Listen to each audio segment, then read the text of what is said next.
Hi, I'm Shoestring Jane. Welcome back to my channel where I talk about all things thrifty, frugal and money saving. And today I was just thinking about fashion and clothing, and I thought I would just have a little talk about that subject and what my approach is to it. I mean, these days I'm no fashionista. I don't attempt to be. I don't really have any occasion to dress up, not very often anyway. I work from home. When I worked in an office, I used to have to wear entirely different clothing. Nowadays, I tend to live in my jeans and tops and t-shirts and sometimes trackies, and I don't make masses of effort these days. But I can buy items cheaply when I need to. You know, sometimes you have an occasion, you might have a wedding or a family party or something that you need to dress up for. So from time to time, I do need to. Now, my approach tends to be to have a few items that I dig out for those occasions. So you will see me wearing the same blue dress in lots of different things where I've gone to a wedding or a party, or I've worn it for the last two weddings, and I bought it when I left work actually, and I wore it for my leaving do, and that was in May 2019. So we're now in 2022. This dress still comes out for occasions. I don't wear it around the house. I have no need to wear a kind of smart dress around the house, but every now and then I do need it. So that would tend to be my approach these days, is just to have a few items that I can pull out for those occasions. But generally speaking, I buy everything secondhand, and that's what I would say if you really want to save money, is have a look and explore buying secondhand clothing. Cast aside any snobbery that you may have about wearing somebody else's cast-offs, because really a lot of the time they are either barely worn or they are new with tags, and I find this a lot. So the places I go to buy second-hand clothing are, this time of year, boot sale season, boot sales. That's where you're going to get the absolute best bargains, really very cheap, and they're very often, like I say, they're mistake purchases. So they've either been little worn or they have still got their tags on them. I've bought so many new with tags items, really expensive. The one that always comes to mind that I've mentioned before, I'm sure, is a brand new with tags monsoon, like evening gown, which had £120 on the tag, and the guy sold it to me for £3, which was just madness, isn't it? That's a real mistake if you've not worn it. So that's what I would say, boot sales really your first. But when you get to the boot sales, ignore the traders. Now, some of the house clearance people sometimes have sacks of clothing that are worth looking at. You might get some good vintage items in there, but most of the time they've pulled out the good stuff and they're selling that separately. And you also get traders that just sell clothing, and some of that's quite kind of tatty, and they will sell it for quite a lot. So look out for the people that look like they are looking a bit nervous, they're standing by their cars, they've actually had a clear out of their wardrobe and their house, and that's where you're going to find the best deals, because they are just ordinary people, they're not traders. They maybe do a boot sale once every couple of years and they want to get rid of stuff, and they'll sell it quite cheaply. So that's what you look out for. And I always look out for women who are my kind of size as well, because I think, yes, they're going to have some things, the chances are they'll have some things that I can wear. So that's where I buy a lot of my clothes. And the other place that I buy a lot of clothes from is charity shops. So I'm in charity shops a lot. They charge a bit more nowadays, and we have a lot of people complaining about how much charity shops charge now, including myself. Sometimes I think they just have a blanket policy, and they just say something's got a designer, what they consider an upmarket brand, maybe a higher end high street brand like Coast or Monsoon, and they put a blanket £15 on those things. So sometimes it can go in your favour, because it'll be something that's worth more than that. But most of the time, those things are well worn, they're not worth that. They don't even look at the conditions, so they're not always worth buying. So some of the charity shops do push their luck. They don't really understand pricing, or they leave it to their volunteers who don't really understand pricing. But then you get the independent, so they're the ones to look out for. Little independent charity shops that don't have a lot of storage as well. So if they don't have a lot of storage, they want things in and through quickly. They haven't got time, they haven't got the space to perhaps hold on to winter stuff when it's the summer and summer stuff when it's winter. So you can get out of season clothes quite cheaply. So those are the shops to go to. Here we have a brilliant little cat protection one, and they want to make a profit. They do make a decent profit for their charity. They get a lot of good, because they're out of town, they get a lot of good donations. It's easy to drop things off there. And they want to move things through quickly. I've spoken to the manager about that, and that's what their policy is. So she just wants to get rid of stuff. So they're the ones to look out for. Occasionally, we do see the Scouts holding Jumble Sales, and they're brilliant. I mean, they are really, I say the boot sales are the cheapest. Jumble Sales are definitely the cheapest, but you do have to wade through a lot of rubbish in order to find your little gems. But I love that. It's a treasure hunt, isn't it? So I think Jumble Sales are worth looking out for. But as I say, it's not always easy to find them. So I sometimes do a Facebook search and put Jumble Sales Essex, because that's where I am, and then you sometimes find them advertised on various groups. So that's one way to find them. Look out for notices outside village halls and that kind of thing. They have craft fairs and all sorts, but occasionally you'll find a jumble sale, and sometimes they're a regular feature, so then when you know they're happening, you can keep your eye open for them. And another thing that's becoming increasingly popular is like a garage sale trail, and we have a good annual one near us, but I've seen lots of other YouTubers who find loads of them. So I think probably the best way to find them again is to do a little Facebook search or an internet search. They tend to be just occasionally, but sometimes you'll get one that's every year. So if you can find those, again, they're really good. They're people clearing out. It's really interesting as well, because they tend to be in villages or small areas of towns, and you might not have walked around them before, and it's just interesting to do that. Have a little chat to people as you go. So look out for those as well. They're really good. So occasionally I have bought, during lockdown, I bought clothing on Facebook Marketplace. So sometimes you do find clothing bundles. People will just do a bundle of a certain size clothing. That's worth doing. I've also sold some things on Facebook Marketplace. So they're the main things, main places to go for cheap things. But also, Vinted seems to be an app that has really increased in popularity recently. So they've done a big television campaign for Vinted. So it is taking off, which is great, because eBay needs some competition. You can buy things, and they seem to be quite reasonably priced on Vinted. I think it hasn't really been taken over by the resellers as much as eBay has. And I say that as a reseller. The thing is with eBay and Vinted is you will get the better prices if you go to somebody who's had a clear out and just wants to sell their own stuff.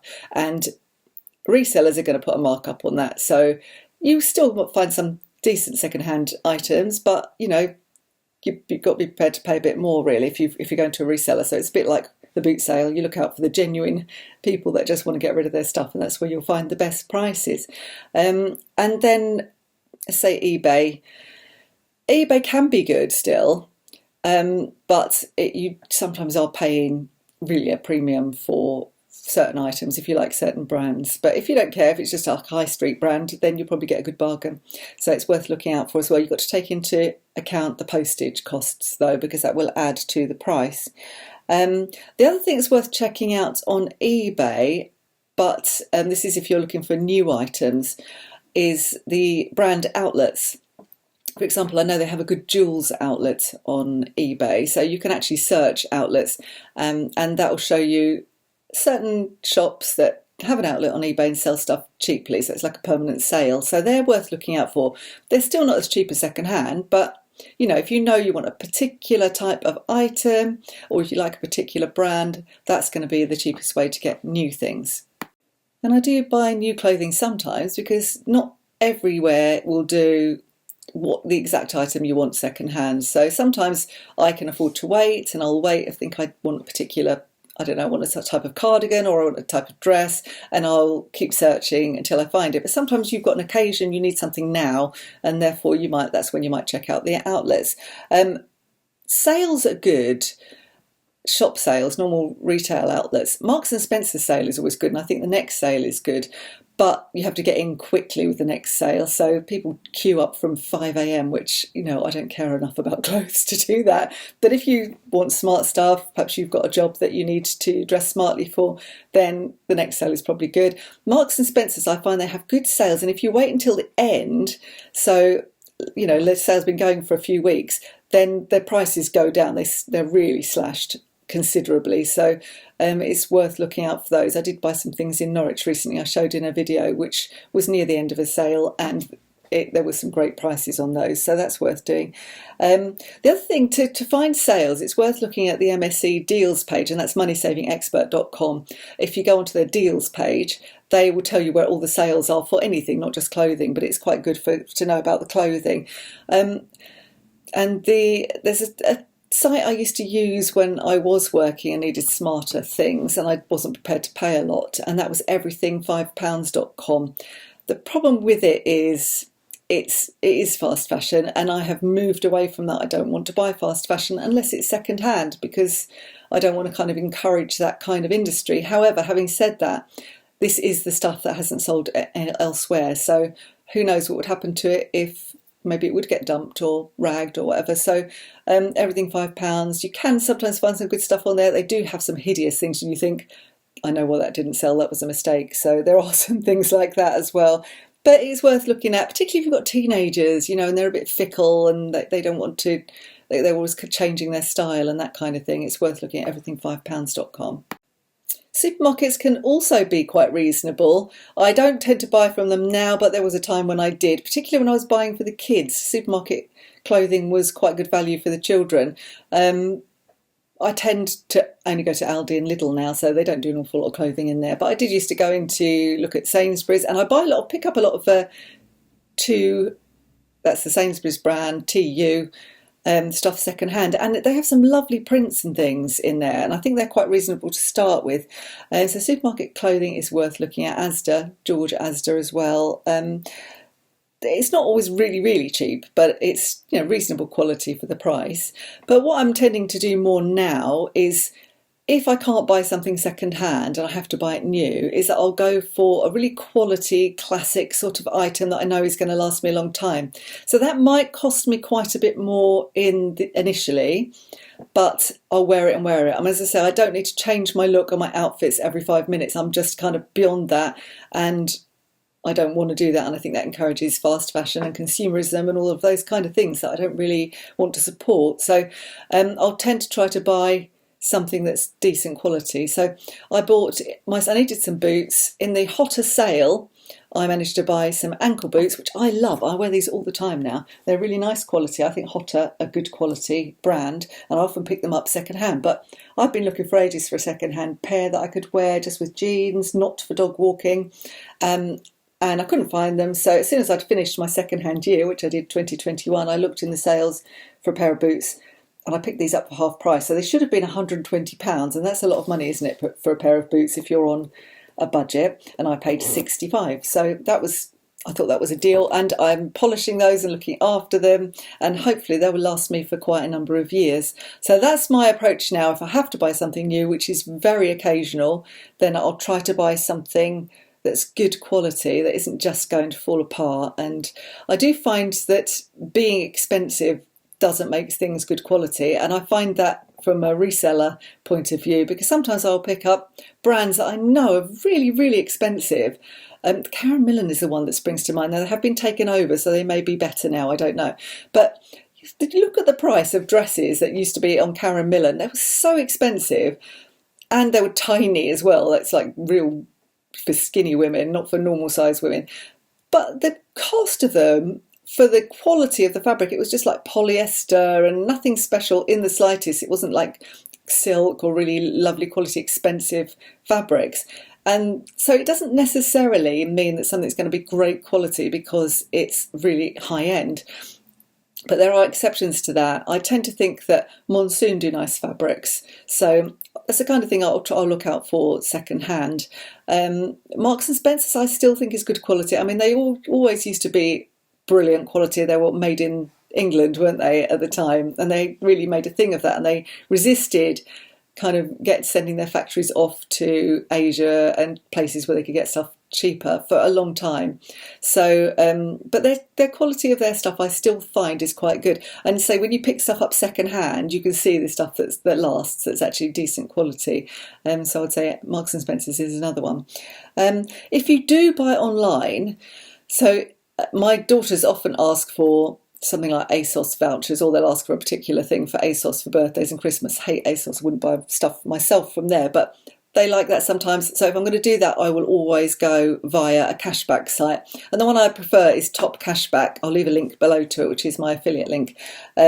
I use that a lot, and every now and then I'll look and I'll have like £100 on there that I've earned from getting cash back. So it's really worth it if you buy anything actually online. If you're going to buy anything online at all, be it insurance or an item for your home or an item of clothing, if you always go through a cashback site, you'll earn money back. You're basically at a discount, so it's really worth doing it.